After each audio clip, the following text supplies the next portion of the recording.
Hello students, this class is for class 11 and we are discussing about some organic compounds and their structures. So in the first class I have explained that some organic compounds bear different geometry and different hybridization. So in this class I will explain that different hybridization with some examples. So first example is 1,3-butadiene. You can see in the structure that these two carbon atoms bear a double bond and these two carbon atoms also bear a double bond. So as I have said, when atoms bear a double bond, they possess the sp2 hybridization. So you can say that every carbon atom here is sp2 hybridized. As each carbon atom bear the double bond, you can say that each carbon atom here is sp2 hybridized. So all are sp2 here.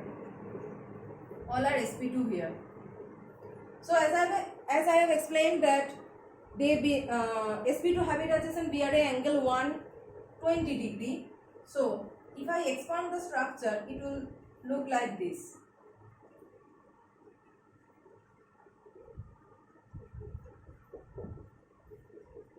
If I expand the structure of 1,3-butadiene, it will look like this, and the angle here will be nearly 120 degree. The angle will be nearly 120 degree. Okay, angle is 120 degree, and the main thing is here that as I have said that if I say methane molecule, this is not planar. Okay, methane molecule is not planar. It bears the tetrahedral geometry. So what is tetrahedral geometry? Tetrahedral geometry means if you say that this is the carbon atom, so the atoms are arranged like this.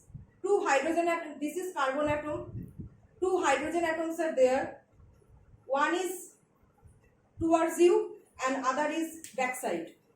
Like this, other is backside. So this is tetrahedral arrangement actually, just like a pyramid. You know about pyramid. So pyramidal structure, pyramid look like this, like this. This is pyramid structure, and a tetrahedral geometry just look like a pyramid structure. And this is obviously three-dimensional and not planar. But in case of sp2 hybridization, whenever a molecule possesses sp2 hybridization, it becomes planar.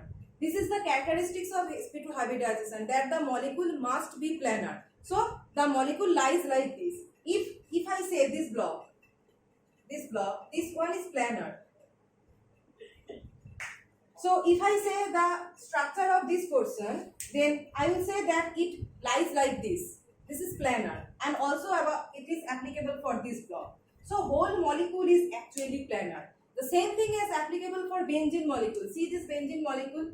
Each carbon atom is bearing a double bond between these two. So every carbon atom here also bear sp2 hybridization. So in benzene molecule, each carbon atom is sp2 hybridized, and also the benzene molecule is planar. The benzene molecule is planar. So I have drawn in board like this, but actually if we see in microscope, we will see the benzene molecule like this. This is planar. In plane, all molecules lie in the same plane. If you say the methane molecule, the arrangement of different atoms are different, like carbon and 4 hydrogen atoms lie in different plane. They are not in the same plane in methane. But in case of this 1,3-butadiene or benzene, all carbon atom and all hydrogen atoms lie in the same plane. They are planar. So for sp2 hybridization, we must say that the molecule is planar. This is the main criteria, and this is also applicable for sp hybridization. See these two carbon atoms bearing the triple bond, and you can say that these two carbon atoms are sp hybridized, and in case of sp hybridization, the angle is 180 degree. In case of sp hybridization, angle is 180 degree, and the molecule is linear, and the molecule is linear. So if I say what will be the structure of this molecule or acetylene, it is just linear, and the angle is, here the angle is 180 degree.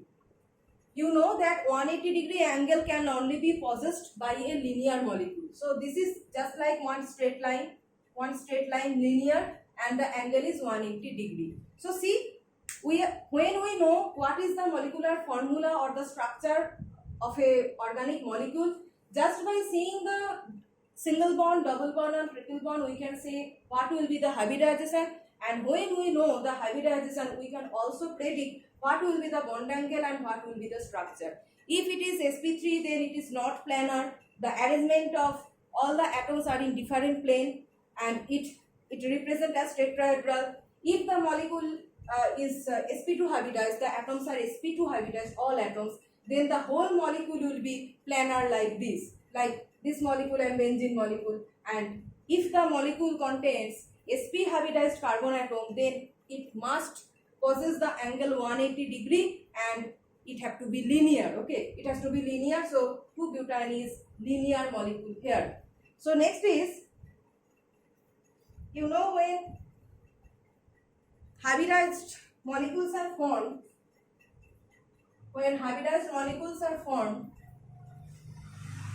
it contains some S character and some P character, like 1s2, 2s1, 2p3. This was the structure. So 2s1, 2p3. So some S character, a hybridization contains some S character and some P character, and the hybridization differs in that S character and P character. If I say sp3 hybridization, then here the S character is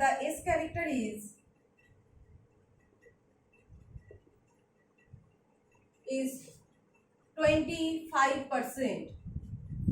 If I say sp2 hybridization, depending upon the contribution of this s orbital and p orbital, this s character and p character is varying. If here the s character is 25%, the rest 75% is p character. So depending upon the contribution of this s orbital and p orbital while forming a hybridized molecule, this S character and P character are varying. So in case of sp2 hybridization, the S character is 33.3%, and in case of sp, this S character is 50%. So you can see, on going from sp3 to sp2 to sp, the S character is increasing.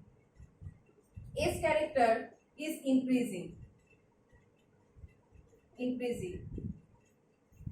So with increasing S character, what actually happens, you know that there are 4 orbitals, S orbital, P orbital, D and F, and among these 4 orbitals, S orbital is closest to nucleus.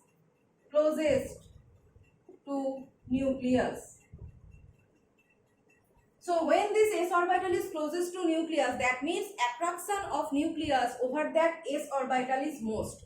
Attraction of nucleus or nuclear charge over that S orbital is most. So whenever we are going from sp3 to sp2 to sp, S character is increasing. That means attraction power or attractive power of nucleus is also increasing, right? So when S character is increasing, like this sp3 to sp2 to sp, that means attractive power of nucleus is also increasing. Attractive power of nucleus is increasing. So when attractive power of nucleus is increasing, that means the electronegativity of that molecule is increasing. So we can write electronegativity is increasing. So if 3 molecules are given, just like this is methane or you say ethane, if 3 molecules are given, this is CH3 ethane, this is CH2 double bond CH2 ethylene, and this is HC triple bond CH acetylene. And if it is asked what will be the electronegativity order, you can see that from sp3 to sp2 to sp, S character is increasing, and with increasing S character, electronegativity is increasing because S orbital is closest to the nucleus. So just find the hybridization. This is sp3, both. This is sp2 and this is sp. So just compare that with increasing S character, electronegativity will increase. So electronegativity order here will be electronegativity order here will be like this. Most is sp, then sp2, then sp. With increasing S character, electronegativity is increasing. So in the next class we will start from the bond line, condensed bond line representation, condensed representation, that is the structural formula, how to represent an organic molecule, the bond line representation and the condensed form representation.